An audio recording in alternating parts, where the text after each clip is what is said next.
Hello, my name's Kerry Jones.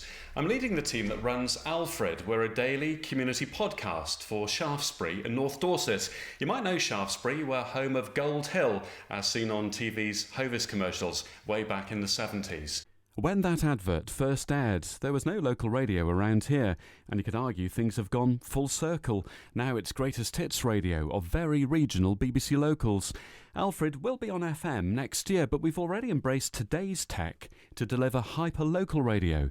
This area's been crying out for it. Shaftesbury sits on top of a 700-foot hill. You should see our transmission plot. A market town of 9,000 people with around 3,000 residents in the villages and hamlets around. And our geography means we're overlooked and underserved. Dorset doesn't have a BBC local, and we can't get the daily Dorset opt-out of BBC Solent on FM here. Our tellies receive points west from Bristol, but we're in the South Today editorial patch. As we've said, Shaftesbury's in Dorset, but a mile and a half from the town centre is Wiltshire. And naturally, we don't feature on BBC Wiltshire.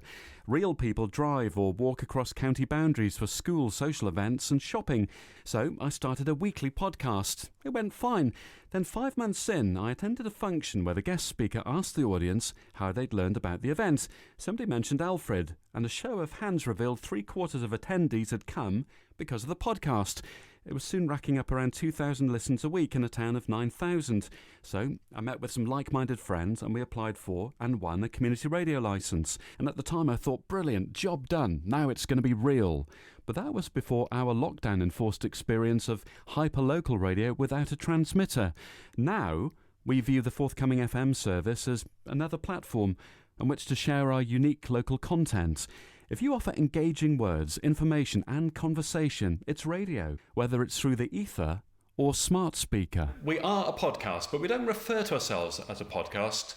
We describe Alfred as a daily radio programme that you listen to online or using your smart speakers. That's because our town has a slightly older profile. We wanted to use language that people felt comfortable with. What we've learned from radio has driven our success. The website is clearly all about audio, lots of click to play here buttons. It's obvious. We post our audio on every available platform: Facebook, Instagram, Twitter, Nextdoor, our own website, YouTube, SoundCloud, Libsyn. And on social media, we never ever share anybody else's posts. If we're approached, if they've got something valid to say, we'll interview them and make our own unique Shaftesbury content out of that. Our team is delighted by our reach and level of engagement on Facebook, but it's lockdown that's created the biggest boost to our project. Back in March, our weekly free North Dorset-wide newspaper folded, so we decided to launch a daily podcast. 30 to 40 minutes of news, essential information and features. It was inspired by what the BBC does with its opt-outs, Radio Shetland and Radio Orkney in Scotland. This is the Alfred Daily. We soon became the official broadcaster of Shaftesbury, the place to go for information, and more importantly, we reflected our sense of community. The town council put up posters telling residents to listen to Alfred every day. They gave us one side of their COVID response leaflet, dropped door to door. And residents' forced adoption of technology has also helped Alfred hugely. I can give 4 named examples of local residents who are either housebound or blind, who've had smart speakers bought for them by relatives so they can listen to the broadcasts and remain connected. Our streaming stats soared. We genuinely have received dozens of cards, letters and emails, some really touching, from people who explained how they felt connected during lockdown with our daily broadcast because they heard about people and places they know. I listen to Alfred every morning in my shop, and many of my customers will say to me, "Did you hear such and such on Alfred this morning?" It's a real gift to Shaftesbury. Whenever anything's going on, you're there. And you do a very good editing job. I like the way you do little bits in a menu at the beginning as a taster of what's going to be in the show. Oh, I think it's a very good community service, and I enjoy it every day. One of the things that people tell me they like, and I know personally when I listen to it every day, it's because you'll hear stories about people that you know, and there's something that's very companionable about that, that you actually know the people who are either presenting the items or who are being interviewed. I also think that the issues and the stories, they relate directly to our everyday lives living in this town.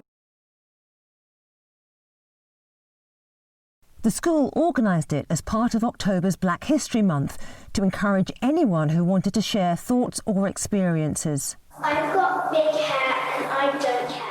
Doctors Will Clayton and Ron Pritchard inherited Mavis, a vintage Morris commercial truck.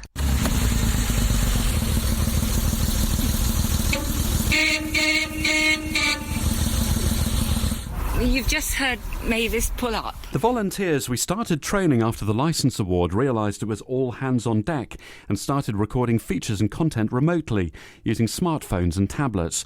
After the news and reports from town council meetings, our broadcast is filled with locals presenting features, their thoughts or interviews. Segments suggest walks and rambles. Continued on up the hill through 4 gates and we've reached Fontmell Down Nature Reserve. Twins Matt and Steve recommend bike rides. I don't think I've ever been up here before. What, Duncliffe? No. Haven't you? I don't think so, no. Have you lived? Let's get going. This is much better cycling. Been a bit of a... Ow! Oh.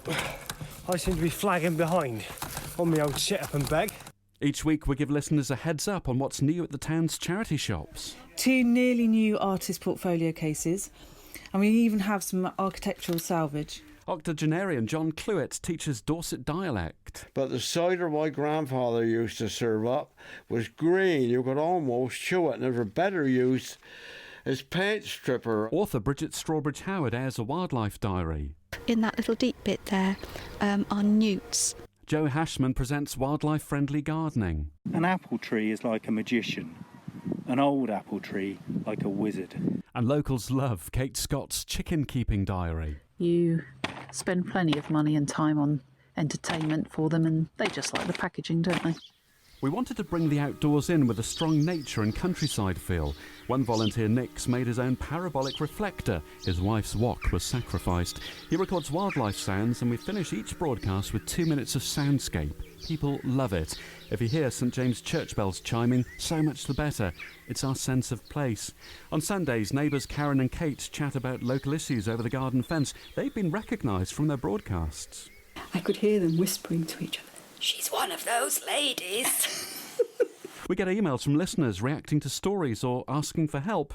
We found Pete a cleaner. I had 16 applicants, and in the end it kept going on and on. People consume our content differently from regular radio. Some listen at breakfast time. We know others who have us on during the evening meal. David Perry from the Chamber of Commerce doesn't work in his shop on Sundays or Mondays, so he binge listens on a Tuesday. And we change our writing style to account for the binge listening, always referring to the day rather than saying yesterday or tomorrow. Each daily show is recorded before midnight and published to the website and podcast service at 6, so listeners can wake up to the previous night's town council decisions. One morning a helicopter searching for a missing girl woke the town at 20 to 5. When a police statement that she was safe arrived at 7:30, we mixed audio of the chopper sounds with the read and changed the lead. This is the Alfred Daily. Stay safe, Shaftesbury. Lockdown has helped our volunteers understand our FM proposals better. We had said we'd have no studios and make all content remotely. It seemed a radical concept last year. The FM radio station will be the podcast, repeated, with some evergreen best of bits and more timely elements like weather. All local, all speech, no music. We think that around an hour a day of unique Shaftesbury content in a market of 13,000 people is more than enough. It appeared ambitious last year, but if we can do it every day during a lockdown, the FM service should be a walk in the park. With our level of engagement, we have thought long and hard about whether we need to pursue our FM plan, but we have the licence and a peppercorn rent site, and it will give us credibility with press sources and extend our service to people without the tech, so we are going ahead with that.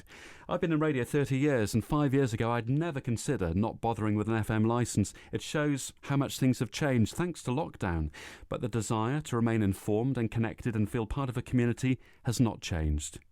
With the post-lockdown move towards celebrating hyper-local, it's time for radio to do the same. And like Alfred, you don't need an aerial, just an Alexa skill.